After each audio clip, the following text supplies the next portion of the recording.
Oke guys, kali ini saya akan membuat tutorial untuk menginstal aplikasi Nosnok di Chromebook. Biasanya aplikasi ini digunakan untuk membuat catatan. Oke, langsung aja kita install untuk aplikasinya. Dan di sini kalian download dulu untuk aplikasi Nosnoknya.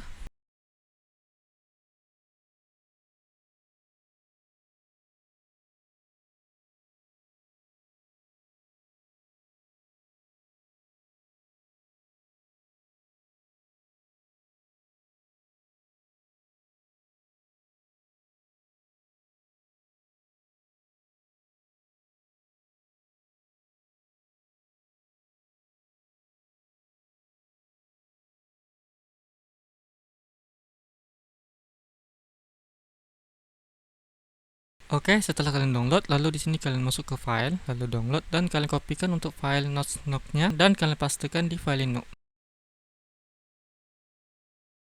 Setelah itu kalian buka terminal Linux, lalu di sini kalian ketik ls dan kalian ketik lagi chmod tambah x, lalu kalian kopikan untuk file Nosnoknya, lalu enter, lalu kalian ketik lagi titik slash dan kalian pastikan untuk file Nosnoknya, lalu enter.